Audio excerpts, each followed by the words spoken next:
Welcome to our channel எஸ்டேட்காரங்க சமையல். இன்றைக்கி நம்ம சிக்கன் லிவர் ஃப்ரை தான் பார்க்க போகிறோம். ஆல்ரெடி நம்ம சேனலில் இன்னொரு வீடியோ கூட அப்லோட் பண்ணியிருப்போம். இது அதை விட சிம்பிளான மெத்தடில் நம்ம செய்யக்கூடியது. வாங்க எப்படி பண்ணலான்னு பார்க்கலாம். பூண்டு, பச்சை மிளகா, இஞ்சி, ஒரு 15 சின்ன வெங்காயம், இது எல்லாம் நல்லா மிக்ஸி ஜாரில் போட்டு நல்லா தண்ணி சேர்த்து அரைச்சி எடுத்துக்கோங்க. அது கூட நான் இப்போ 1 டம்ளர் அளவுக்கு எக்ஸ்ட்ரா தண்ணி சேர்த்து அந்த மிக்ஸி ஜார்லேயே மிக்ஸ் பண்ணி நான் அந்த தண்ணியை சேர்த்துக்கிறேன். இந்த தண்ணியை சேர்த்ததுக்கு அப்புறமா 2 கருவேப்பிலை, அளவான உப்பு சேர்த்து அடுப்பை பற்ற வச்சுக்கலாம். நல்லா கொதி வரட்டும். இந்த மாதிரி கொதி வந்ததுக்கப்புறமா நான் இன்றைக்கி 1/2 கிலோ அளவுக்கு சிக்கன் லிவர் எடுத்து அதை க்ளீன் பண்ணி கட் பண்ணி எடுத்து வச்சுருக்கேன். அதையுமே இதோடு நம்ம சேர்த்து லைட்டாக மிக்ஸ் பண்ணி விடுங்க. கொதிக்க ஆரம்பிக்கட்டும். இடைக்கிட கிண்டி விடுங்க. ஏன்னா நம்ம இப்போ ஹை ஃப்ளேமில் வச்சுருக்கோம். ஹை ஃப்ளேமில் லைட்டாக கொதி வந்ததுக்கு அப்புறமா நம்ம ஃப்ளேமை மீடியம் ஃப்ளேமில் தான் வைக்க போகிறோம்.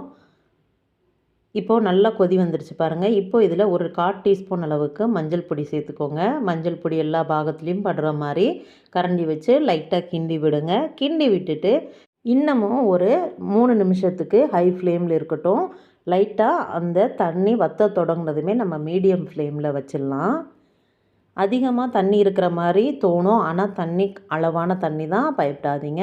ஏன்னா இதை நம்ம மீடியம் ஃப்ளேம்லேயே வச்சு தான் லாஸ்ட் வரைக்கும் குக் பண்ண போகிறோம். இப்போ பார்த்தாலே தெரியும், நம்ம அதில் இருந்த தண்ணி எல்லாமே நல்லா வற்ற தொடங்கிடுச்சு. இன்னமும் கொஞ்சம் தண்ணி இருக்குது, அதையுமே நல்லா மீடியம் ஃப்ளேமில் வச்சு ட்ரை ஆக்கி எடுத்துக்கலாம். இந்த ஸ்டேஜில் தான் நம்ம ஆயில் சேர்க்க போகிறோம். இது வரைக்கும் ஆயில் சேர்க்கவே இல்லை. நான் 2 ஸ்பூன் அளவுக்கு தேங்காய் எண்ணெய் இதோடு சேர்த்துக்கிறேன். நீங்கள் ரீஃபைண்ட் ஆயிலாக இருந்தாலும் நீங்கள் சேர்த்துக்கோங்க. நான் ஃப்ளேவர் இருக்கணுங்கிறதுக்காக வேண்டி நான் தேங்காய் எண்ணெய் சேர்த்துக்கிறேன். டேஸ்ட்டுமே நல்லாயிருக்கும். அதனால் இப்போது ஆயில் சேர்த்ததுக்கப்புறம் நல்லா கிண்டி விடுங்க. அந்த எக்ஸஸான தண்ணி எல்லாமே ட்ரை ஆகணும். அது ட்ரை ஆகிறதுக்கு இந்த ஸ்டேஜில் தான் நம்ம இப்போது மிளகுத்தூள் சேர்க்கணும். மிளகுத்தூள் அவரவர் காரத்துக்கு தேவையான அளவு நீங்கள் சேர்த்துக்கோங்க.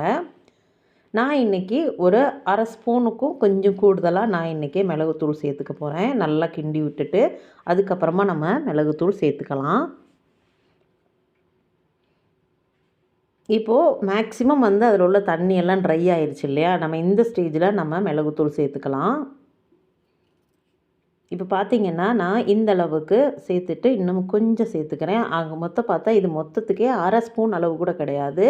ஆல்ரெடி நான் பச்சை மிளகா சேர்த்துருக்கிறதுனால குருமிளகு குறைவாக சேர்த்துக்கிறேன். நீங்கள் அதிகமாக காரம் சாப்பிடுவீங்க அப்படின்னா நீங்கள் இன்னும் கொஞ்சம் கூடி மிளகுத்தூள் சேர்த்துக்கலாம்.